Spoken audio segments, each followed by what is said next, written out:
Pues vamos a pasar a la predicación de la palabra del Señor. Estamos concluyendo nuestra carta a los romanos, ya lo sabéis. Nos queda un solo capítulo, empezamos ahora la primera parte del capítulo 16. La semana que viene, Dios mediante, haremos la segunda parte, el último sermón de la carta, el último sermón de la serie de la carta a los romanos. Así que lo que vamos a hacer ahora, hermanos, es pedir la bendición del Señor, que Él guíe la predicación de su palabra y ver qué es lo que tiene preparado para nuestros corazones. Vamos a inclinar nuestras cabezas a Él. Señor Dios nuestro, nos presentamos delante de ti. Gracias, Padre, por proveernos tu palabra. Gracias, Espíritu Santo, por inspirarla. Gracias, Señor Jesucristo, por cumplirla y encarnarla.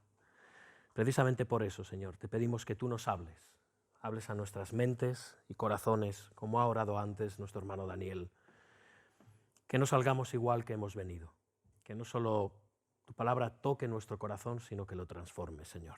Ese es el principal objetivo y motivo, Señor, por el que tú nos la diste y tú deseas que sea predicada con fidelidad cada domingo. Así que tú guíes esta predicación, que sea palabra de Dios y no palabra de hombre, la que hoy traiga a mis hermanos, y que tú seas glorificado en todo.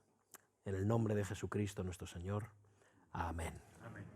Bien, hermanos. Pues sí, llevamos, no os asustéis, 3 años y 5 meses, casi 6, con la carta a los romanos. Ahí es nada, ¿eh? Es verdad que hemos tenido una pandemia por en medio, es verdad que hemos predicado de otros asuntos y de otros textos bíblicos, no hemos estado exclusivamente predicando sobre la carta a los romanos, pero ya nos acercamos al final.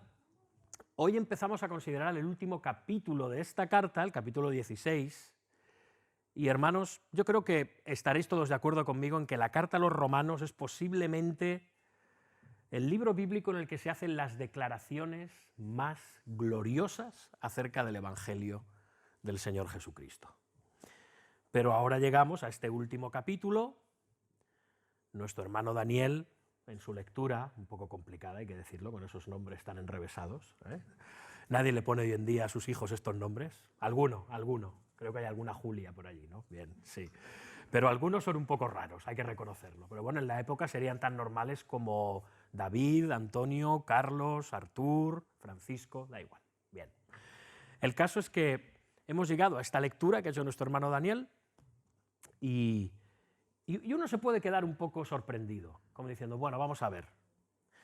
Después de todas estas gloriosas declaraciones acerca del Evangelio, de la gracia de Dios, de la justicia de Dios, ahora acabamos con una lista de nombres.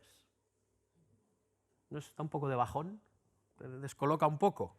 Bueno, a simple vista puede parecernos una simple lista de nombres o de personas a las que Pablo les da saludos. Claro, si lo comparamos con el resto de la carta nos podemos quedar un poco contrariados. Bueno, pues yo esperaba un poco más, ¿no?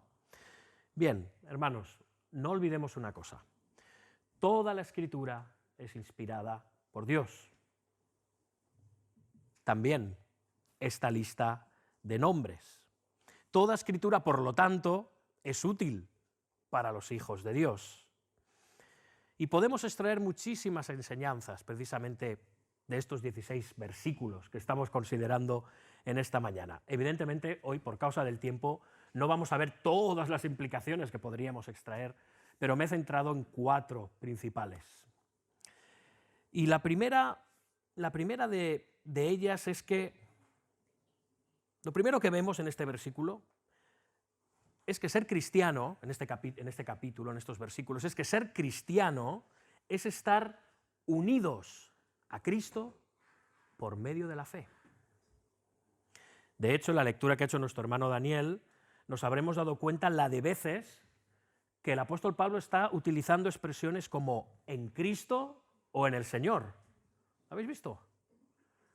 No paramos. Si vamos no vamos a volver a leerlo, pero vamos a Romanos 16, vamos a hacer un súper repaso sobre estos versículos.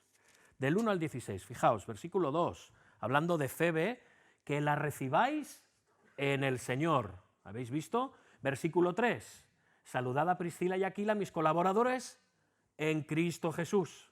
Luego llegamos al versículo 7, hablando de Andrónico y Junías, y dice que son estimados entre los apóstoles al final, que también fueron antes de mí en Cristo.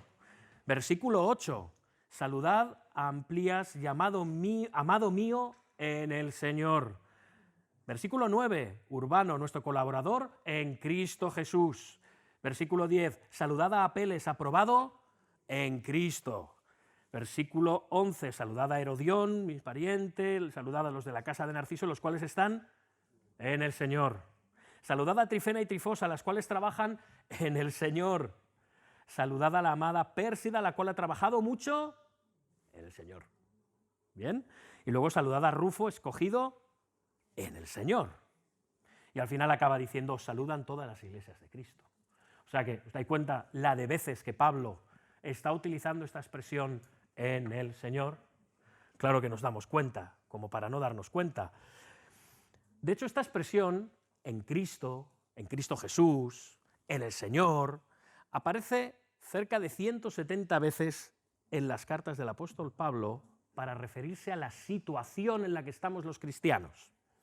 Está hablando de nuestra unión espiritual, pero real, con Cristo Jesús. Vamos a hacer un breve repaso acerca de esta gloriosa doctrina de nuestra unión con Cristo Jesús. Debemos entenderla porque nos va a ayudar a entender nuestra vida como cristianos a este lado de la eternidad. Dios nos escogió en Cristo desde la eternidad para unir nuestra vida a la suya por medio de la fe. Y hay un mundo de significado en esto, hermanos. Debido a estar en Cristo, debido a estar en el Señor, todo cristiano ha participado con Él, es decir, con Cristo, en todos los eventos que tienen que ver con nuestra redención, con nuestra salvación. En esta misma carta, igual no os acordáis, me imagino que no, pero en el capítulo 6, Pablo nos muestra que los creyentes hemos muerto con Cristo y que también hemos resucitado juntamente con Él para andar en novedad de vida. Hemos muerto en Cristo y hemos resucitado juntamente con Él. Por lo tanto, la razón por la que tú y yo somos salvos y no hay condenación para nosotros es porque nuestro viejo hombre, es decir, nuestro viejo yo pecador, que violaba insistentemente todos los mandamientos de la ley de Dios y que tenía una deuda enorme con la justicia de Dios, ha sido crucificado juntamente con Cristo. Ese viejo hombre ha muerto en unión con Cristo. Así que ya no tenemos deudas, hermanos, ya no estamos en números rojos. La roja sangre de Cristo ha puesto en verde nuestros números. Tenemos superávit de vida y de salvación y de no condenación por estar unidos a Cristo. De hecho, Él fue nuestro representante en la cruz. Él murió en nuestro lugar. Él se puso en nuestro lugar en la cruz. Por lo tanto, en un sentido real, nuestro viejo hombre fue crucificado con Él. Así que la razón por la que tú y yo hoy estamos aquí juntos como hijos de Dios, alabándole, y podemos empezar además a vivir en santidad y obediencia, no perfectamente, pero sí sinceramente, es porque el día en el que Cristo no solo murió, sino que después se levantó de la tumba al tercer día, tú y yo también resucitamos con Él. No fue un acto pasivo en el que nuestros pecados fueron perdonados, sino que ahora por su resurrección y novedad de vida, nosotros pasamos a esa novedad de vida y podemos vivir en santidad en Cristo, es decir, unidos a Cristo. Efesios 2, del 4 al 6, ¿recordáis? Dice que Dios, que es rico en misericordia, por su gran amor con que nos amó, aun estando nosotros muertos en pecados, nos dio vida juntamente con Cristo. Por gracia sois salvos, y juntamente con Él nos resucitó y asimismo nos hizo sentar en los lugares celestiales con Cristo Jesús. Qué hermosa nuestra unidad al Señor, nuestra unión con Él. Al estar unidos a Cristo participamos de su muerte, participamos de su resurrección y participamos de su exaltación.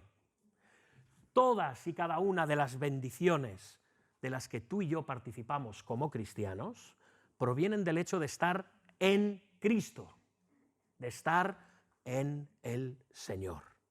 Todo lo que Cristo ha recibido por mérito propio, porque Él lo merecía, Dios el Padre se lo da a los cristianos, a sus hijos, por estar en unión con Cristo. Esto es algo maravilloso. Estamos en Él, hermanos. Él es la vid y nosotros los pámpanos. Él es la cabeza, nosotros somos el cuerpo.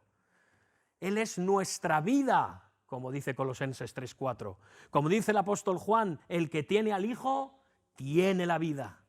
La salvación viene por medio de estar en Cristo, porque la vida eterna es Él. Y nosotros estamos escondidos en Él. Como dice Efesios de nuevo, capítulo 1, versículos 3 al 6, ¿recordáis esta especie de avalancha maravillosa de palabras que salen del corazón de Pablo por inspiración? Al inicio de esta carta a los Efesios, bendito sea el Dios y Padre de nuestro Señor Jesucristo, que nos bendijo con toda bendición espiritual en los lugares celestiales en Cristo, según nos escogió en Él antes de la fundación del mundo, para que fuésemos santos y sin mancha delante de Él en amor, habiéndonos predestinado para ser adoptados hijos suyos por medio de Jesucristo, según el puro afecto de su voluntad, para alabanza de la gloria de su gracia, con la cual nos hizo aceptos en el amado. ¿Quién es el amado? Es Cristo. Es Cristo. Somos aceptados por Dios porque estamos unidos al amado de Dios. Dice el Señor, ¿recordáis? Este es mi Hijo amado en quien tengo complacencia. Nosotros estamos unidos, escondidos, sumergidos en ese Hijo. Y cuando el Dios, el Padre, nos ve como si estuviera viendo a su Hijo. Con complacencia. Y esto es gracias a estar unidos a Cristo. Esto es estar en Cristo. Esto es estar en el Señor. Es una doctrina gloriosa, hermanos. Nos ayuda a comprender mejor la calidad de nuestra vida cristiana. Esto es lo que nos define como cristianos. No tomar una decisión en una reunión evangelística. Ser cristiano es más grandioso que eso, que abrirle tu corazón al Señor para que entre en Él. No, hermanos, no, en absoluto. Cuando vamos a Cristo en arrepentimiento y fe, Él nos bautiza en su Espíritu y une nuestra vida a la suya, de forma misteriosa, de forma espiritual, pero real, de forma tan cierta como que estamos tú y yo aquí hoy. Estamos en Cristo, unidos a Cristo.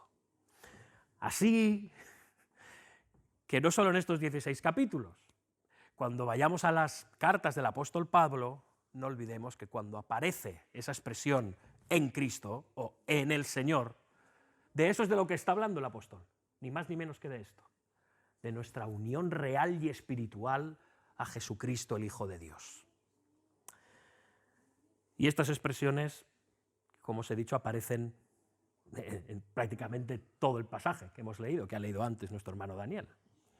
Ahora, después de que aprendemos esto, por medio de las expresiones en el Señor, en Cristo, esto nos lleva a la siguiente cosa que podemos ver en este pasaje, y es que los que estamos en Cristo, los que estamos unidos a Cristo, estamos también unidos los unos a los otros por un vínculo de amor. Repito, los que estamos en Cristo, los que estamos unidos espiritualmente a Él, es decir, los cristianos, los hijos de Dios, estamos también unidos los unos con los otros en un vínculo perfecto, maravilloso, inquebrantable de amor. Amamos a aquellos que están en unión con Cristo, porque ellos a su vez están en unión con nosotros y nosotros con el Señor. Como dice el apóstol Juan, sabemos que hemos pasado de muerte a vida por el hecho de que amamos a los hermanos. Lo repito esto. Sabemos que hemos pasado de muerte a vida por el hecho de que amamos a los hermanos. Por eso vemos todas estas expresiones del amor de Dios en estos versículos. Fijaos, acompañadme, versículo 5, ¿veis? Saludad a Epeneto, ¿qué dice? Amado mío. ¿Habéis visto? Amado mío. Versículo 8, saludad a Amplías, amado mío en el Señor. Versículo 9, saludad a Urbano, entre otras cosas, dice, y a Estaquis, amado mío. Dice el versículo 12, saludad a la amada Pérsida. Versículo 13, saludad a Rufo, escogido en el Señor, y a su madre y mía. Si Pablo veía a la madre de Rufo como su madre, es que ella le veía a él como un hijo. O sea, que aquí vemos un vínculo de amor entre esta familia y el apóstol Pablo. Versículo 16, al final acaba diciendo, saludaos los unos a los otros con ósculo. ¿Alguien sabe lo que es un ósculo? Un beso, es una palabra un poco antiguilla, pero un beso, que dice aquí, santo, con una expresión de ¿qué? ¿Qué es un beso? Una expresión de amor, de afecto. Y al final acaba diciendo, os saludan todas las iglesias de Cristo. El amor jalona todo este pasaje. Es más que una simple lista de nombres. Hermanos, vemos como Cristo es la fuente, la unidad a Cristo, es la fuente de la que emana este amor que Pablo tiene hacia estos hermanos y que estos hermanos, por supuesto, también tienen hacia Pablo. Estamos conectados unos a otros en amor, en virtud de nuestra unión a Cristo. Y hermanos, os voy a decir una cosa. Si somos cristianos, con todo lo que eso implica, es decir, si estamos unidos a Cristo, por medio de nuestra fe en Él, no hay opción. O amas a tu hermano o amas a tu hermano. No hay otra. Porque si no, no estamos en Cristo. Es así de sencillo. Pablo ha escrito antes en esta carta que, recordáis, así, en el capítulo 12 dice, así nosotros, siendo muchos, somos un cuerpo en Cristo y todos miembros los unos de los otros. Cuando te hiciste miembro de esta iglesia local, me dirijo a los que sois ahora mismo miembros de la iglesia, pero bueno, refiriéndome a los que estáis camino de serlo, estáis haciendo un curso de membresía con esa intención. Cuando te hiciste miembro de esta iglesia local, lo supieras o no, si no lo sabías, lo siento, te informo ahora, es un poco tarde, pero es bueno que lo sepas, te conectaste vitalmente con un grupo de cristianos a los que estás obligado a amar.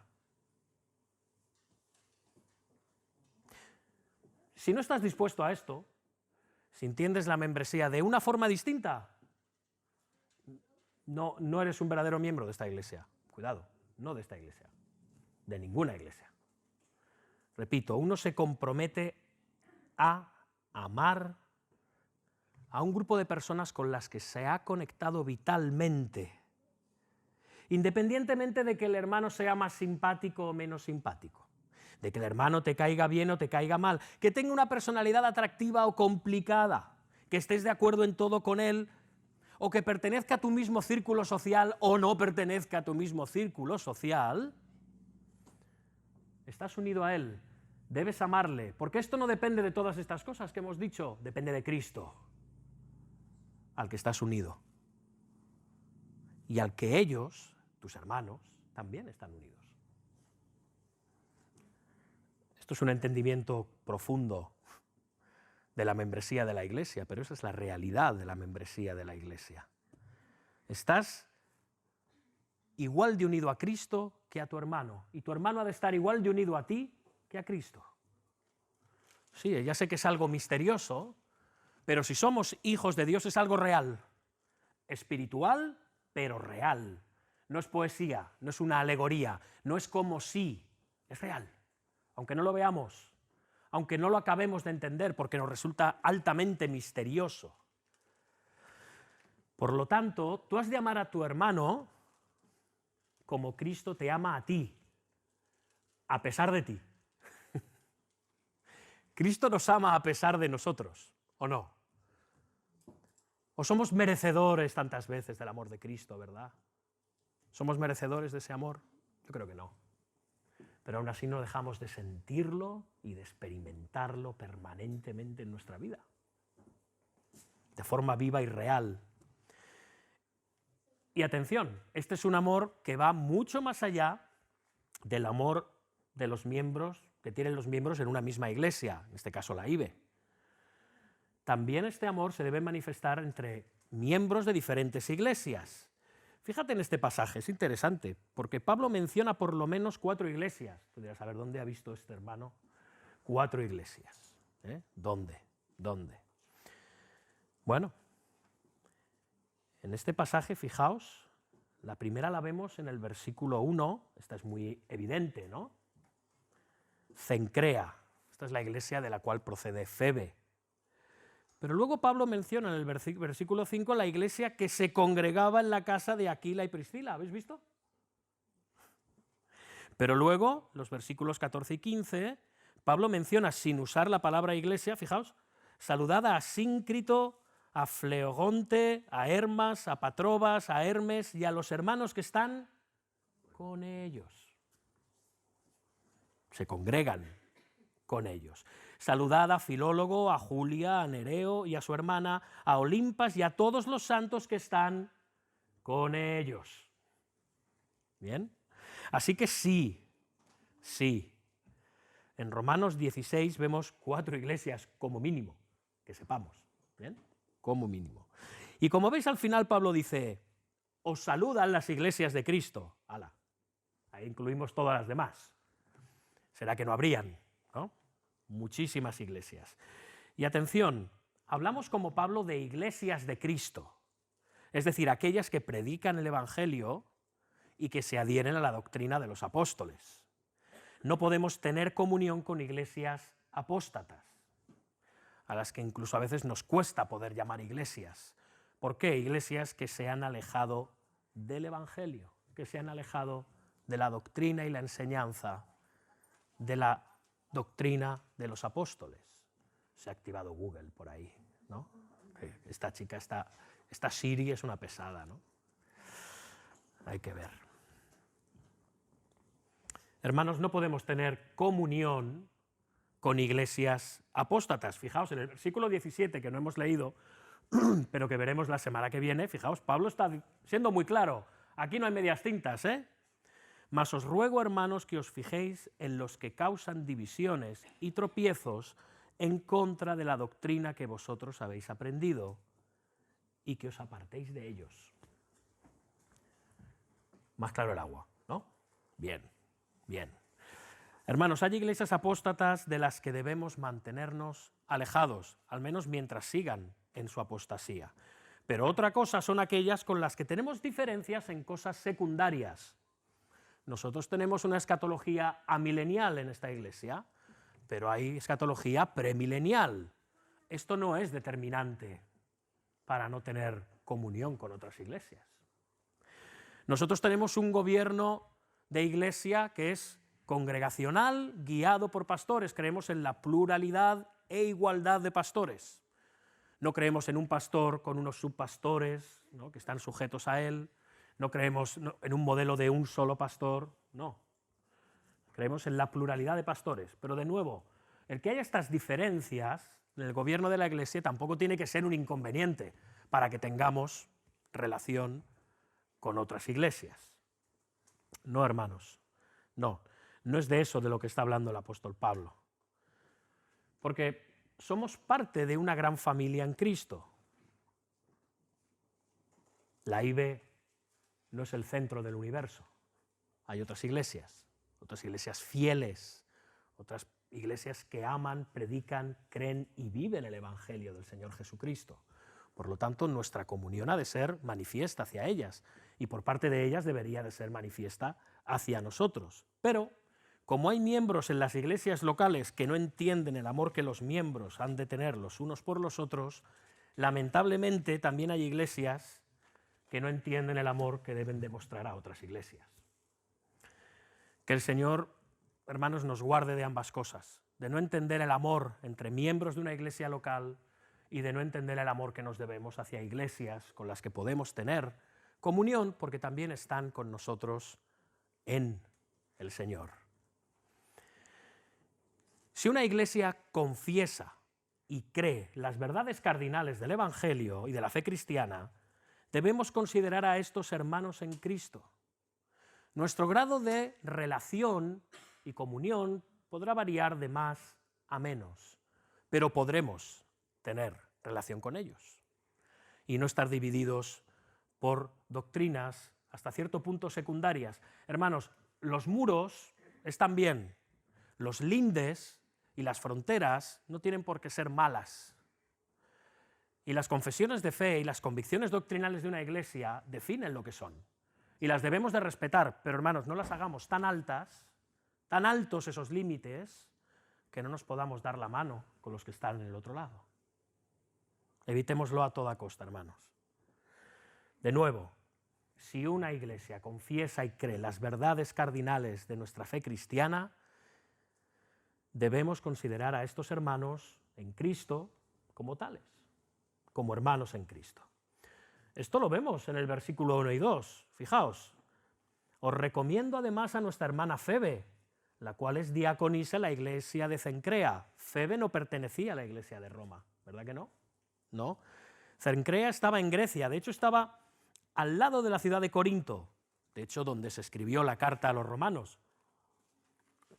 Cencrea o Cencreas, dependiendo de la traducción bíblica que tengáis, era un puerto subsidiario del gran puerto de Corinto. Bien, fijaos que dice Pablo que la recibáis, ¿cómo? En el Señor, como es digno de los santos, y que la ayudéis en cualquier cosa en que necesite de vosotros, porque ella ha ayudado a muchos y a mí mismo. Cristo levanta una iglesia en Cencrea, allí salva a Febe, que seguramente por su nombre tenía un trasfondo pagano. Febe parece ser el femenino de Febo, que era el nombre que los romanos daban al dios griego Apolo. Bien. Pero esta mujer, una vez convertida a Cristo, parece ser que ejerce un fiel ministerio, una diaconía, en la iglesia. No sabemos de qué índole, de qué magnitud, de qué tipo, no se nos especifica.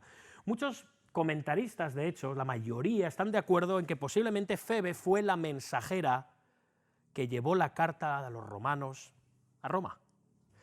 Parece ser, posiblemente, que esta mujer tenía asuntos de negocios que resolver en Roma y Pablo aprovechó su viaje para entregarle la carta y que ésta llegase a los romanos. Qué curioso. Uno de los escritos más importantes del Nuevo Testamento, Pablo, con toda confianza, se lo delega a esta mujer, lo deposita en ella. De verdad que Febe tenía que ser notable, una mujer digna de toda confianza. Sí, seguramente lo era, una mujer fiel y confiable. De otra manera, el apóstol Pablo no le habría consignado un documento bíblico inspirado, fuera Romanos o cualquier otro. Y de hecho esta mujer era reconocida por su servicio, ¿habéis visto? Por su diaconía en la iglesia de Cencrea.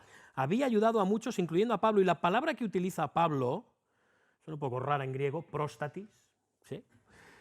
Aquí es la de benefactora, patrocinadora.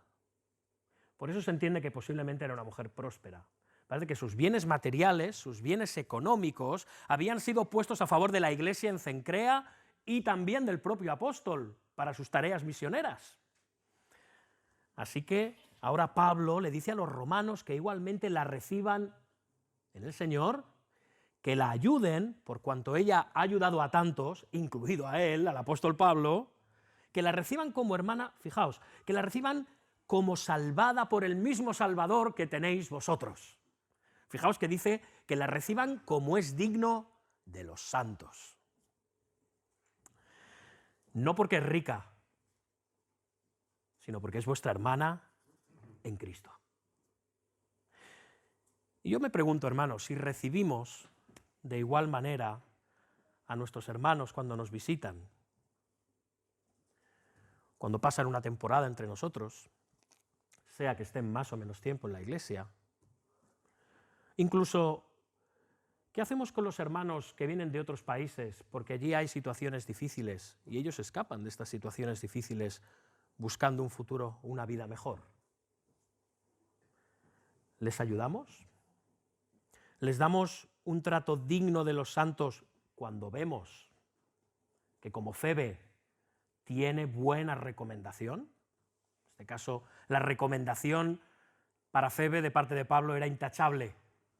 Cuando estas personas vienen y tienen esa buena recomendación de sus países de origen, de sus iglesias, ¿les ayudamos? ¿Tenemos comunión con ellos? O, bueno, ya se apañarán. Han venido porque han querido. Es algo en lo que debemos meditar. No olvidemos, hermanos, que todo lo que hagamos por un creyente, por el hecho de ser creyente, es decir, por el hecho de estar unido a Cristo, será recordado en el día del juicio como si se lo hubiésemos hecho al mismo Señor Jesucristo. ¿Recordáis Mateo 25? Cuantas veces lo hiciereis a uno de estos más pequeños, mis hermanos, a mí me lo hicisteis. ¿Por qué? Porque estamos en Cristo. Y lo que haces a tu hermano o tu hermano te hace a ti, se lo haces a Cristo. Sea esto bueno o sea esto malo. No olvidemos esto, hermanos. Mateo 25 es un texto en el que reflexionar a menudo. Ahora, yo te pregunto, ¿cuándo fue la última vez que serviste, ayudaste, tuviste en cuenta a un hermano o lo recibiste en tu hogar con la conciencia de que Cristo veía este servicio como si se lo estuvieras haciendo a Él? ¿Cuándo fue la última vez que meditaste en esto? Es un buen asunto en el que meditar, ¿verdad? Somos cristianos porque estamos unidos a Cristo. Y como estamos unidos a Cristo, tenemos la necesidad de estar unidos los unos a los otros en amor. Pero una tercera cosa que vemos en este pasaje también es que si nosotros, tú y yo, estamos unidos a Cristo, es decir,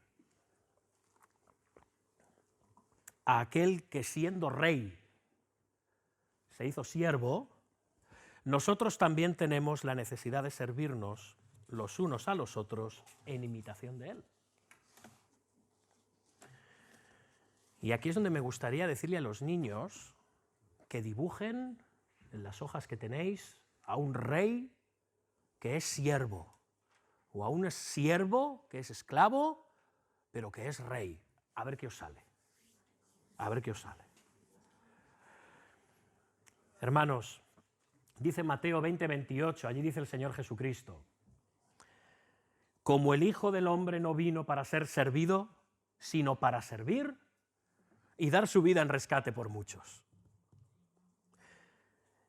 El Rey de la Gloria, el dueño de todas las cosas, vino al mundo en forma de siervo para llevar a cabo el servicio más costoso de todos, dar su vida a favor de sus enemigos para salvarlos de la condenación eterna en el infierno.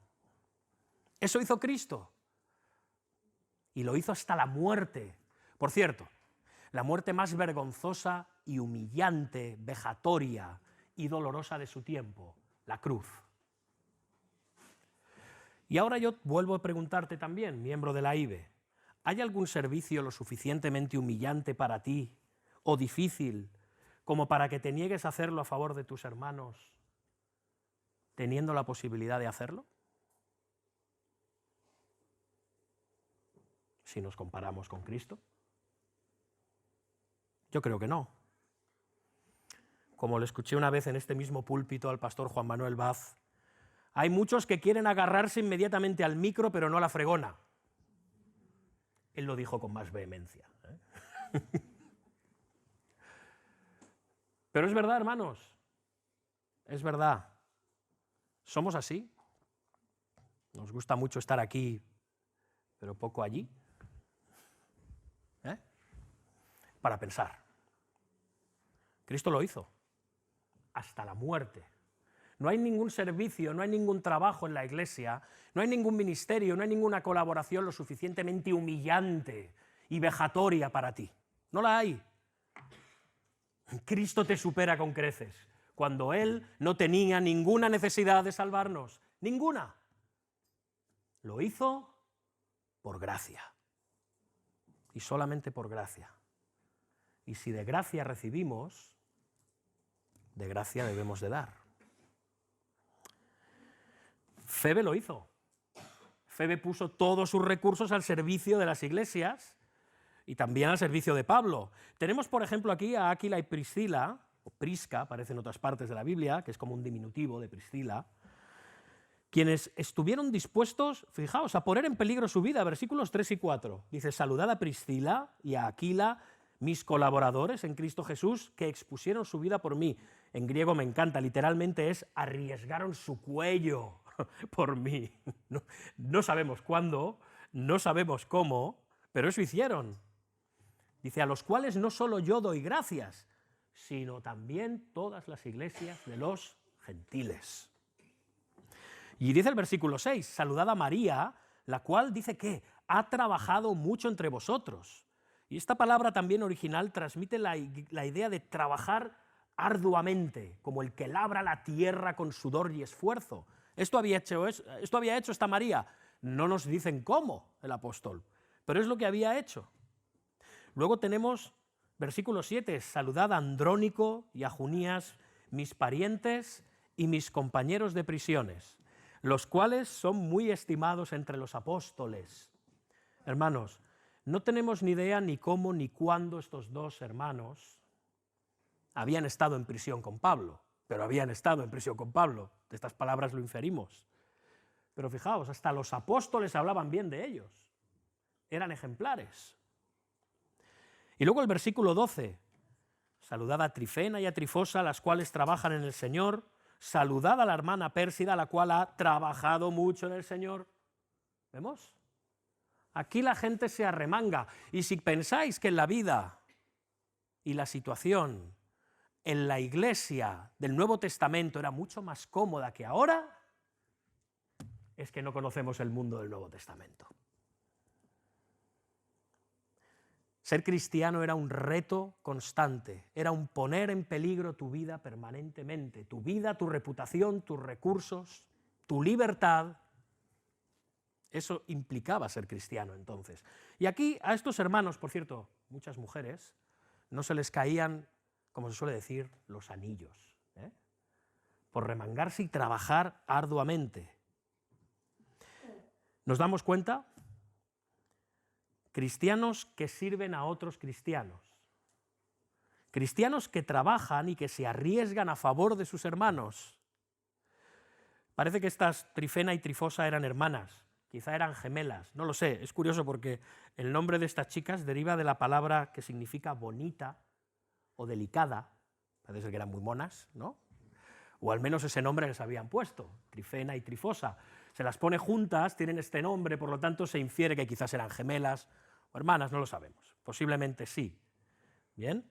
Pero lo que sí que sabemos de ellas es que trabajaban en el Señor.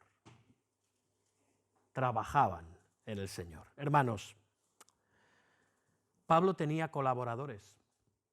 Y os digo una cosa, creo que no os descubro nada cuando os digo que Pablo era un hombre de una gran actividad y capacidad. Creo que sobra decir esto, ¿no?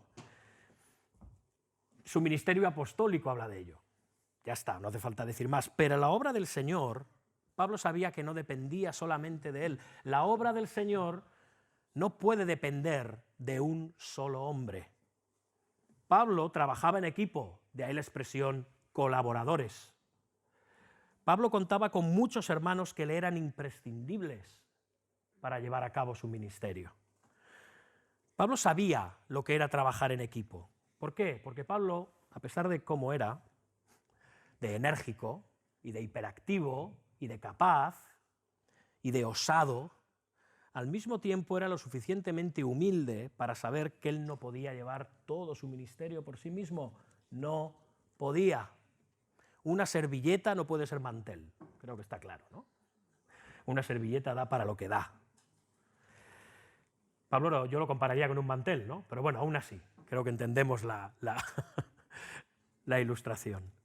Pablo insiste, si os fijáis, en este pasaje y en los versículos que quedan hasta el final, volverá a hablar de Timoteo, volverá a hablar de Tercio. Pablo insiste en este capítulo de cierre de la carta a los romanos en que conozcamos a sus colaboradores, a los que colaboraban ahora y a los que habían colaborado con él y seguramente volverían a colaborar con él en el ministerio. Y no sabemos, de nuevo, de qué maneras le ayudaron, no tenemos ni idea, no se nos dice, esto es solo una lista, una simple lista de nombres. Pero de nuevo, lo que sabemos es que estos hermanos y hermanas habían trabajado, habían colaborado arduamente, no de pasadilla, no haciéndole un favor, sino arduamente con el apóstol Pablo y con el resto de las iglesias que conocían su trabajo fiel hacia ellos. No sabemos qué servicio eran, ya lo hemos dicho, pero lo que sí que sabemos es que todos pusieron sus dones y recursos al servicio de Cristo y de su iglesia. Eso sí que lo sabemos. Aquí se nos muestra. Ahora, yo te pregunto, miembro de la IBE, ¿qué escribiría Pablo acerca de nosotros en una carta a nosotros o a otra iglesia? Vuelvo a hacer la pregunta, ¿vale? ¿Qué diría Pablo de nosotros? ¿Qué escribiría si estuviera hablando de nosotros en los saludos finales a la IBE o a cualquier otra iglesia? ¿Qué diría? ¿Qué diría de Javier? ¿Qué diría de Daniel? ¿Qué diría de Claudio? ¿Qué diría de Loli? ¿Qué diría de Sara? ¿Qué diría de Yasmín? ¿Qué diría de Jordi? ¿Qué diría de Jonathan? Ay, perdón, de Brian, perdón. Te he cambiado el nombre. Es más largo. ¿Qué diría? Es una buena pregunta que hacernos. Ahora, ya sé que no todos somos iguales. Ya sabemos que no todos tenemos los mismos dones y capacidades. Esto es bien obvio. Pero hermanos, un cuerpo solo puede funcionar cuando todos los miembros funcionan, cuando todos hacen su trabajo. Cuando hay miembros que no hacen su trabajo, el cuerpo entra en fallo y colapsa. Y Dios nos trae a una iglesia local, a un cuerpo, para que como miembros pongamos nuestra parte, en la calidad que el Señor determine, porque ningún miembro es independiente de los demás. No hay ningún miembro que esté de más, ni uno solo. Dice el apóstol Pedro, ¿recordáis? Cada uno según el don que ha recibido, ministrelo a los otros como buenos administradores de la multiforme gracia de Dios. A unos les da dones para enseñar, a otros para predicar, a otros para tocar instrumentos, a otros para aconsejar, a otros para interceder, a otros para administrar, a otros para dirigir o presidir, para organizar. Ahora, ¿cómo puedes descubrir cuál es tu don? Es que yo no sé cuál es mi don. Bueno, ¿puedes ser sensible a las necesidades de la iglesia? ¿Puedes preocuparte, preguntar, acercarte a los encargados de los ministerios, preguntarme a mí como pastor, a cualquier otro hermano, dónde hay necesidad, qué hace falta, en qué puedo colaborar, estás sobrecargado, qué necesitas, cómo podemos mejorar esto, aquí me tienes? Hermanos, muchas veces nosotros descubrimos nuestros dones trabajando y nos damos cuenta para lo que servimos y para lo que no. No pasa nada si vemos que algo no es lo nuestro. Al menos ya sabremos qué no es lo nuestro, cuál no es nuestro don. Y luego está el don de simplemente servir allí donde hace falta. Eso también es un don. Mira, yo no soy un experto en esto, pero aquí me tienes. ¿Me necesitas? No hay nadie imprescindible en una iglesia, hermanos. Nadie.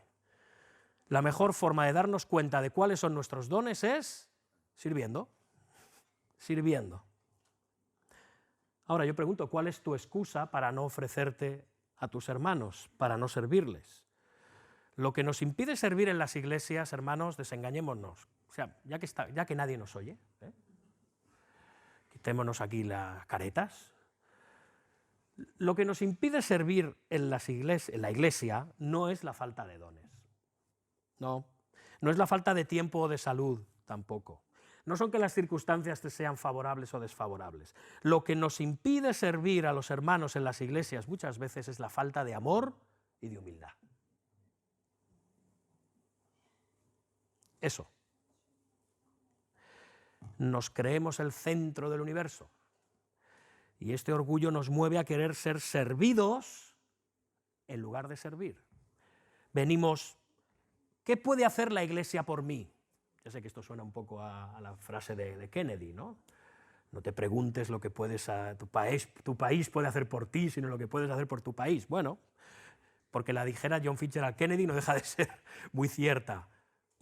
No es lo que la iglesia puede hacer por ti, teniendo una visión consumista y egocéntrica en cuanto a la iglesia de Cristo. Es lo que puedes hacer tú por la iglesia de Cristo, a la que has sido unido en virtud de tu unión con Cristo, que es el cabeza y el fundamento de la iglesia. Es el pegamento que nos une como hermanos. De nuevo, es una pregunta equivocada. ¿Qué puede hacer la iglesia por mí? Dice Pablo a los filipenses, hermanas, filipenses, acordaos de esto. Nada hagáis por contienda o por vanagloria, antes bien con humildad, estimando cada uno a los demás como superiores a él mismo, no mirando cada uno por lo suyo propio, sino cada cual también por lo de los otros. Caramba. Haya pues en vosotros este sentir que hubo también en Cristo Jesús, el cual, siendo en forma de Dios, no estimó el ser igual a Dios como cosa que aferrarse, sino que se despojó a sí mismo, tomando forma de siervo, hecho semejante a los hombres, y estando en condición de hombre, se humilló a sí mismo, haciéndose obediente hasta la muerte, y muerte de cruz. Hay muchos en las iglesias del Señor que no quieren ensuciarse las manos, pero el Señor de la iglesia sí que se las ensució, hasta la muerte. ¿No vamos a hacer nosotros lo mismo? Estamos unidos a un rey que se hizo siervo para salvarnos. ¿Es esa unión evidente en nuestro servicio a los demás? Pero, ya concluyendo, hay otra cosa que nos enseña este pasaje. Y es que la iglesia, y esto me encanta, está compuesta de personas muy diversas. Vemos estos nombres, pero si pensamos en los antecedentes de estos nombres, es muy interesante, es muy curioso. Sabemos relativamente poco de ellos, ¿os habéis fijado?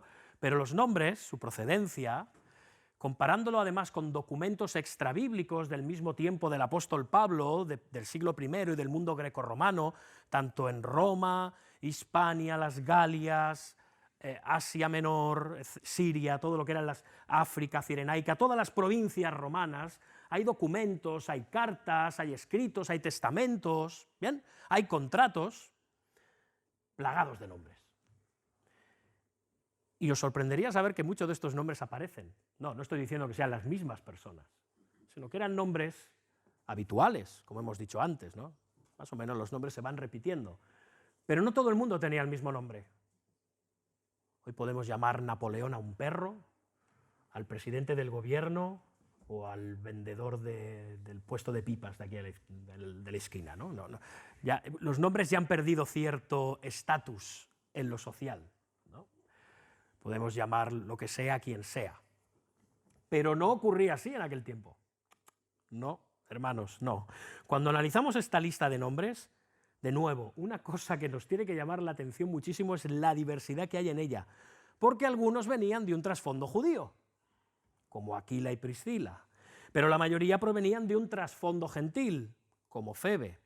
Y luego, Aquila y Priscila, aunque judíos, parece ser que eran prósperos. Tenían una buena salud económica. ¿Por qué? Porque había una iglesia en su casa. Por lo tanto, esto indicaba que seguramente era una casa grande. Por otro lado, hay otros nombres en esta lista que son muy comunes entre los esclavos de aquel tiempo. Amplias, Urbano, Hermes, Filólogo, Julia. Y luego, de las 26 personas que Pablo nombra, 9 de ellas son mujeres. Interesante. Algo inusual en los documentos de aquel tiempo. Y de esas 9 mujeres, 5 son nombradas por su servicio arduo al Señor. ¿Por qué decimos que las mujeres no pueden ser pastoras? ¿Por qué insistimos tanto en que las mujeres no pueden ser pastoras? Preparaos, porque no pueden ser pastoras. Ya está. ¿Por qué? Porque la Biblia nos dice que las mujeres no deben ser pastoras. Ahí se acaba la discusión. Pero, hermanos, se ha enfatizado a veces esto tanto, se ha machacado tanto, con razón, pero se ha machacado tanto, que al final parece que estemos diciendo que las mujeres no pueden hacer nada en la Iglesia. Y nada más lejos de la realidad. Es que a veces parece que lo único que se puede hacer en la Iglesia, con tanto insistir en el pastorado femenino, si sí o si no, es ser pastor o predicador. Eso es lo único que se puede hacer. Pero es que hay infinidad de cosas que se pueden hacer. Las mujeres pueden servir en infinidad de facetas en la Iglesia. De hecho, en nuestra Iglesia sostenemos que el oficio diaconal es válido tanto para hombres como para mujeres. Pero, al igual que hay muchos hombres en la Iglesia que no sirven ni como pastores, ni como predicadores, ni como diáconos, pero sí que sirven en multitud de facetas, de igual manera las mujeres podéis servir en multitud de facetas en la Iglesia. De hecho, yo creo que ninguna iglesia, si es honesta, podría sobrevivir sin el trabajo que hacen las mujeres en su seno. De hecho, la carta a los romanos, en términos humanos, entendedme lo que quiero decir, humanamente hablando, la tenemos hoy en base al trabajo de una mujer. A que fue una mujer confiable, entregada al servicio al Señor, y ella llevó esta carta a Roma, para que esta carta luego fuera copiada y repartida por las demás iglesias. Pero el punto que quiero resaltar aquí, dejando de lado otra vez el tema de las mujeres, no es el tema principal que quiero tratar, es que la composición de las iglesias en el siglo I, en el tiempo del Nuevo Testamento, era diversa. Pero hoy, ¿qué os voy a decir? Hay algo que nos tiene que llamar mucho la atención. Hay muchas iglesias de personas de una nacionalidad o de una raza específica. ¿Os habéis dado cuenta? Cada vez más. Iglesia rumana, iglesias de etnia gitana mayoritariamente, pero cuidado, que luego hay más. Iglesias nigerianas, o iglesias para estudiantes, o iglesias para profesionales, o personas de un mismo estrato social y cultural. ¿Sabéis de dónde proviene esto? Esto proviene del movimiento que cobró fuerza en el mundo evangélico en los 70, 80, 90, llamado iglecrecimiento, donde se decía que si una iglesia era de un mismo tipo de personas, de un mismo núcleo principal de personas, étnicamente o profesionalmente también, o socialmente, entonces tenía más probabilidades de crecer y de prosperar. Bien. Hermanos, no voy a decir que una iglesia de ese tipo no pueda servir durante un tiempo para personas que acaban de llegar a un país extranjero y no dominan el idioma y no quieren dejar de perder el evangelio, bien, y escuchar la palabra de Dios, o que pueda servir para personas que están en tránsito por un breve tiempo en un país en el que hay otra lengua y tú no vas a tener tiempo de aprender esa lengua porque vas a estar un poco tiempo. Bien, en un sentido temporal podemos decir que estas iglesias bien pudieran tener vamos a conceder que tuvieran cierta validez. Pero hermanos, como modelo de iglesias de forma sostenido en el tiempo, es opuesto a la enseñanza del Nuevo Testamento. Es opuesto a la enseñanza de este pasaje que estamos viendo hoy. Una comunidad, la cristiana del siglo I, en la que vemos judíos, gentiles, esclavos, libres, ricos y pobres que estaban mezclados en al menos las 4 iglesias que vemos en estos 16 versículos. Mirad, agrupar a personas por grupos étnicos, nacionales o culturales compartidos, no tiene nada de extraordinario. Así empiezan los clubs, pero la Iglesia no es un club. La Iglesia es una familia en Cristo. Lo que es extraordinario, lo verdaderamente extraordinario es lo que estamos viendo aquí hoy, esta mañana. Eso es extraordinario. Personas de infinidad de antecedentes, países, contextos, profesiones, culturas, incluso idiomas, unidos en un solo cuerpo en la iglesia local. Y es extraordinario porque humanamente esto es imposible. Esto solo lo puede hacer el Evangelio. Y además, eso muestra de cara al mundo el poder de la gloria de Dios. Solo el poder del Evangelio puede unir en un solo cuerpo y familia personas tan diferentes entre sí. Porque el vínculo que nos une es Cristo, Jesús. Blancos, negros, amarillos, cobrizos, ricos, pobres, cultos, analfabetos, jóvenes, ancianos, nacionales, extranjeros, todos somos uno en Cristo Jesús, como vemos en esa gran muchedumbre, esa gran multitud que hay en los cielos en Apocalipsis capítulo 7, o como nos enseña el mismo apóstol Pablo en Gálatas 3, cuando dice que no hay judío, ni griego, ni esclavo, ni libre, ni varón, ni hembra, porque todos somos uno en Cristo Jesús. Así que lo único que tiene relevancia en la Iglesia no es tu nacionalidad, no es tu idioma, no es tu contexto, no es tu cultura. Lo único que tiene relevancia en la Iglesia es si estás en Cristo. Lo único que tendrá relevancia el día del juicio es si estás en el Señor. Nada más. Lo único. Porque si estás en Cristo eres mi hermano y te doy la bienvenida porque te amo. Y esto debe de verse en tus relaciones personales, también en la Iglesia. ¿Con quién te juntas? ¿Eres de los que estás siempre en tu propio círculo? ¿O haces esfuerzos por ampliarlo? ¿O tratas de tener más variedad en tus relaciones en la Iglesia? ¿O abres tus puertas a los demás hermanos en la Iglesia sin importar de dónde vengan, ni quiénes sean, ni cómo sean? Hermanos, es la unidad en la diversidad lo que nos muestra, lo que le muestra al mundo que Dios está obrando en nosotros. Es eso. Es lo que muestra al mundo el poder del Evangelio de Jesucristo, que es algo real, que no es una ilusión, porque une aquello que el hombre no puede unir. Es algo que solo puede hacer Dios por medio de Jesucristo y por medio de habernos unido a Él. Y esto lo vemos en esta lista de nombres, en esta simple lista de nombres. Hermanos, ahora sí, para concluir ya. Hermanos, en el pueblo de Dios, perdón, que me atraganto, en el pueblo de Dios, cada persona cuenta. Los políticos, no nos peleemos, pero a los políticos se les ha hinchado la boca últimamente con el no dejar a nadie atrás, ¿no?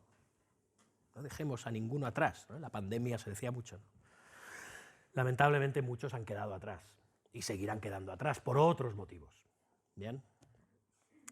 Pero realmente en el pueblo de Dios, realmente en el pueblo de Dios, en el verdadero pueblo de Dios, nadie se queda atrás. Toda persona cuenta. Piensa en esto. ¿Cuándo fue Pablo a Roma? ¿Antes o después de escribir esta carta? Después, ¿no? Nunca había estado en Roma. Jamás.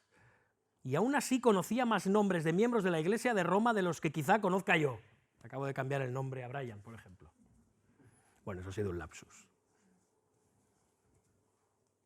Pero Pablo conocía a estas personas no por nombre, las conocía realmente. Tenía una relación real con ellos. ¿Cómo los conocía? Muy sencillo. Pablo viajaba, los otros hermanos también, se iban conociendo, Los hermanos se interesaban por Pablo, ¿qué tal este viaje misionero? ¿En qué sitio has tenido problemas? ¿Cómo está tu salud? ¿Te acuerdas aquella vez en la cárcel? Este hermano que está todavía en prisiones, ¿lo has visitado? Sí, lo he visitado. Y Pablo decía, cuéntame de Pérsida. ¿Cómo está Filólogo? ¿Qué tal Julia? Dale las gracias a Febe. ¿Tienes noticias de Rufo y de su madre? ¿Cómo está sirviendo a los hermanos María? Envía saludos a Amplias. Estaré orando por Aquila y Priscila.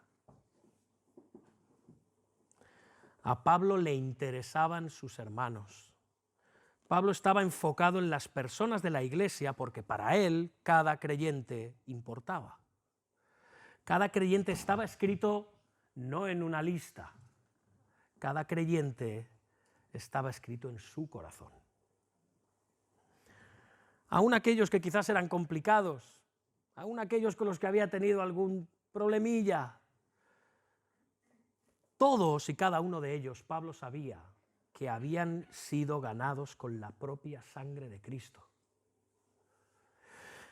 Hermanos, si tratáramos a los demás hermanos de la iglesia como a personas que han sido compradas por la sangre de Cristo, como personas escogidas por el Padre desde antes de la fundación del mundo, desde la eternidad, como alguien escrito en el corazón de Dios, nuestras relaciones en la iglesia serían muy distintas, muy distintas. Los miembros de esta iglesia no están escritos solamente en una lista, están inscritos en el corazón de Dios. Estamos escritos en el corazón de Dios, como también los hermanos de aquel tiempo estaban en el corazón de Pablo. Ahora, ¿están los miembros de la IBE en tu corazón? ¿O están en una lista? ¿Te importan? A Pablo le importaban. Pablo tenía una relación afectuosa y personal con cientos de hermanos. Yo no sé, a veces nos reímos de estos pastores que van con guardaespaldas, ¿no? A los que no los puedes tocar porque se les va la unción, ¿no? Y nos entra la risa. Pero hermanos, ¿qué hay de los pastores inaccesibles? ¿Qué hay de los pastores fríos y distantes? ¿Qué hay de los pastores súper ocupados con asuntos de la iglesia que no tienen tiempo para una conversación? ¿Qué hay de los pastores que tienen las narices siempre metidas en los libros y no preocupándose en la vida de las personas? Pastores que llegan a la iglesia, terminan y se van. Yo me pregunto si algún día podrán escribir una lista de hombres como esta, de Romanos 16. Pablo fue el más grande teólogo, maestro, predicador y pastor que jamás ha tenido la iglesia. No es solo mi opinión, creo que muchos podemos pensar así, a excepción obviamente del Señor. ¿Bien? Pero hermanos, esta lista revela las relaciones afectuosas y cercanas que Pablo tenía con sus hermanos, a los cuales llama amados y amadas. Y hermano, tú solo puedes amar a aquellos que conoces. No te engañes, solo puedes amar a los que conoces, a aquellos con los que tienes relación, a aquellos con los que tienes intimidad. Pablo, como decíamos antes, veía a la madre de Rufo como su madre, seguramente porque ella también le veía como un hijo. Pablo, en definitiva, era un hombre accesible. ¿Por qué? Porque a Pablo le interesaban de verdad sus hermanos en Cristo, porque sabía que estaba unido a ellos.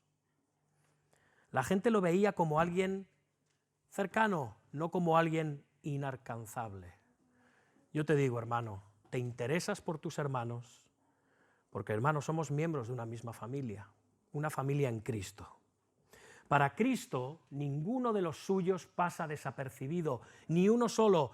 Tiene que haber sido increíble ser amigo de Pablo, os lo aseguro. Me habría encantado ser amigo de Pablo, pero no puede compararse con la extraordinaria realidad de que Cristo nos conoce por nombre. Yo amo a mis ovejas, yo llamo a mis ovejas por nombre, y ellas me siguen. Cristo no nos ve como parte de un montón, de un rebaño. Para Él somos sus amigos. Él podría escribir una lista de nombres acerca de todos y cada uno de los creyentes que ha habido, hay y habrá en la historia y hacer un comentario afectuoso acerca de ellos. Porque esta lista, la de los hijos de Dios, los que estamos en el libro de la vida, está escrita en su corazón. ¿Por qué? Porque somos un precioso regalo del Padre hacia Él. Eso es lo que somos. Hermanos, este pasaje no es una simple lista arbitraria de nombres. Tiene relación con todo lo que Pablo ha estado diciendo en los anteriores 15 capítulos, porque es un reflejo del tipo de familia que únicamente puede producir el Evangelio de Jesucristo, del que Pablo nos ha estado hablando en todos los capítulos anteriores. Una familia de aquellos que somos escogidos, amados, perdonados, salvados y unidos a Cristo, porque estamos escritos en su corazón. Amén, hermanos. Vamos a orar. Señor Dios nuestro, bendito y alabado seas, Padre. Bendito y alabado por tu amor manifestado hacia nosotros de tantas e increíbles maneras. Te damos gracias, Señor. Te damos gracias. Gracias por habernos unido a Cristo, por habernos hecho miembros de un cuerpo espiritual con Él. Gracias porque Él es nuestro cabeza, Él es la vid. Gracias, Señor, porque Él es nuestro pastor, Él es nuestro hermano mayor. Y unidos a Él podemos también estar unidos los unos a los otros. Que crezca este vínculo de amor más y más y más en base a tu providencia, a tu amor, a tu gracia y a tu propósito para esta iglesia, Señor. Y te queremos pedir por todos aquellos que están alejados de ti, por todos aquellos que no están en Cristo, que tú los llames, que tú los atraigas con cuerdas de amor, que tú les hagas ver tu gracia, tu amor, tu misericordia, tu deseo de hacerlos parte del cuerpo espiritual de Jesús, que se arrepientan de sus pecados y que crean que solamente hay Cristo, en Cristo hay salvación del infierno y de la condenación eternos. Tú nos lo has prometido y porque tú nos lo has prometido sabemos que es verdad. Te lo pedimos en el nombre de Jesús. Amén.